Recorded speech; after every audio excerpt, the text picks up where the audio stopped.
when we consider how it is that we should prepare to receive Holy Communion.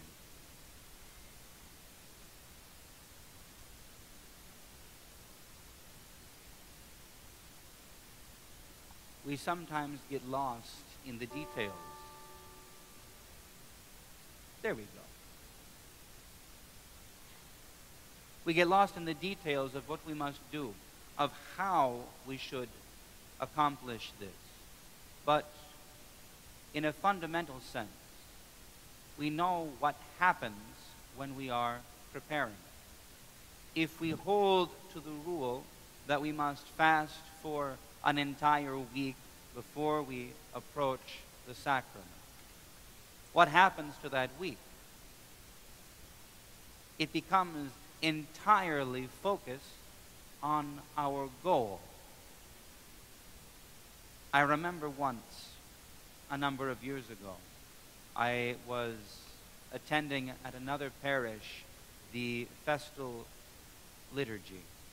And it was done in the morning, as of course, and there was a woman who had clearly been preparing strictly. And as we stood up for the great entrance, she stood up and then she went down again. She fainted.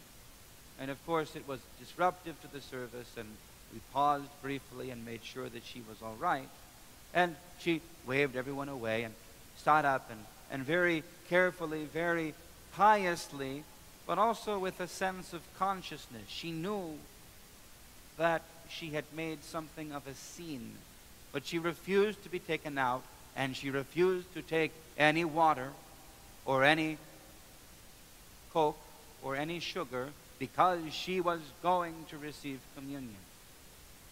So she did, and then she went downstairs. But I thought, I understood why.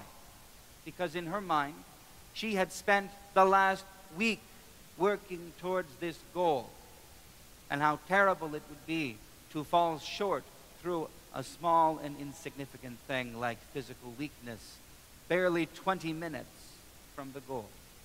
So she refused the water, she refused the food, because she was going to take communion. And it didn't matter to her that the bishop was there and told her, drink something you can still receive, that all of the priests were there and told her, drink something you can still receive. I say, we understand what is going on, because she had set this participation in the sacraments as her single goal.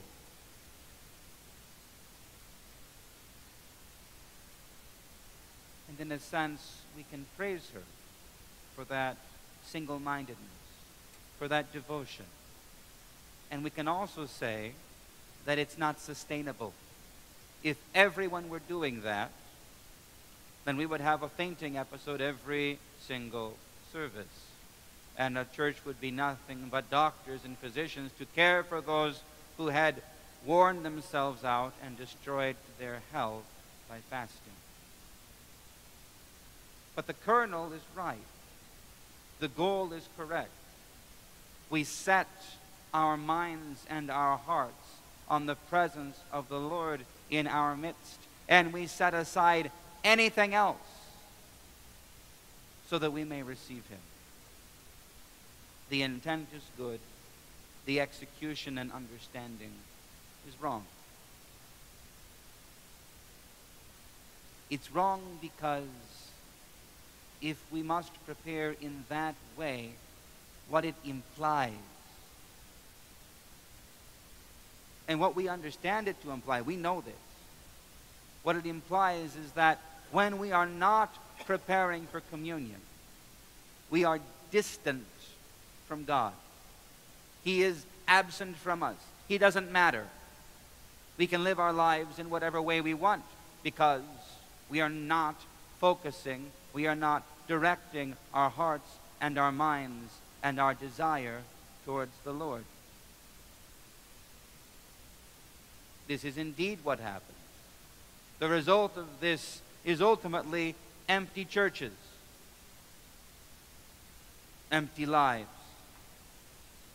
broken marriages, grief, and suffering.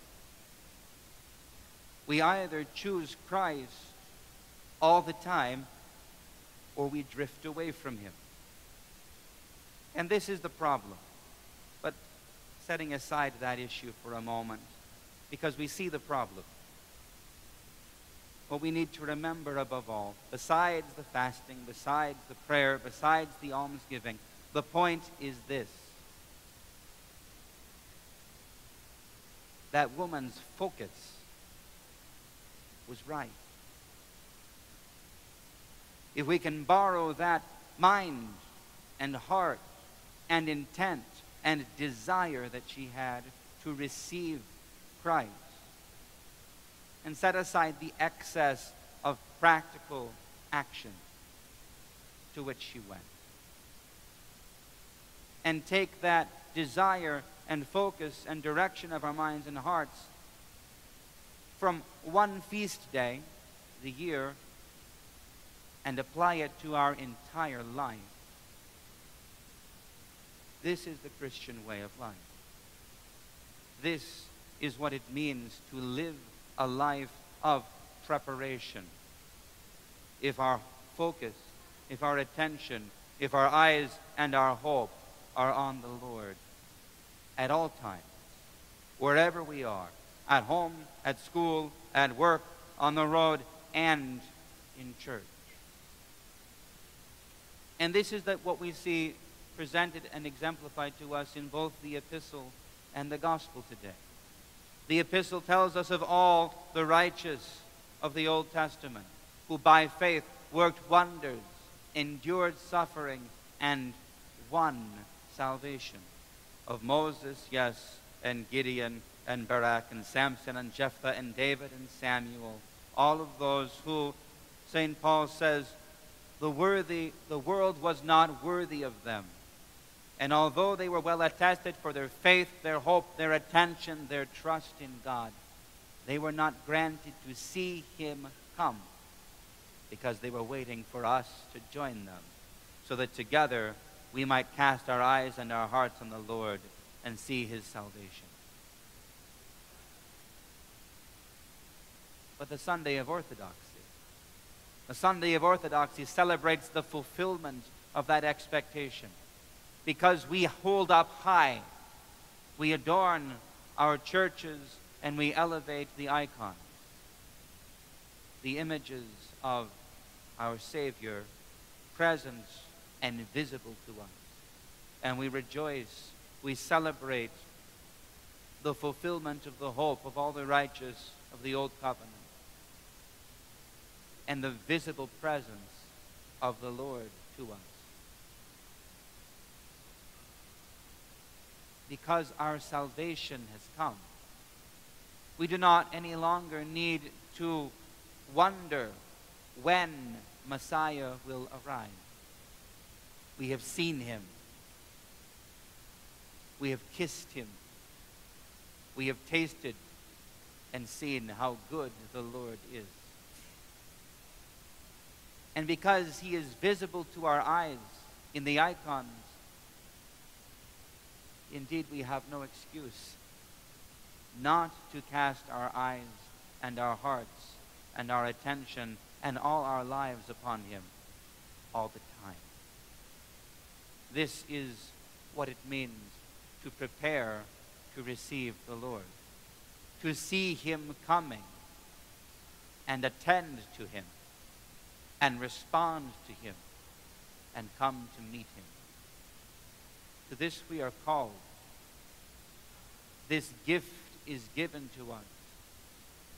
And we are invited to open our hands and our hearts and all our lives and to receive the Lord. Not only on this day, at the end of the week, the clean week, when we have all fasted strictly and are prepared according to the strictest rule. Not only today, but next week, and the following week, and every day of our lives after that. Christians for 2,000 years have been greeting one another saying, Christos en meso imon. Christ is in our midst. And because he is in our midst, if we see him, if we attend to him, if we respond to him, then the essence of preparation is present in our lives. We can argue and talk about details, but that is the core. Christ is in our midst. He was, and he is, and he shall be forever. Let us behold him and seek him and receive him. Please stand. We will continue the liturgy.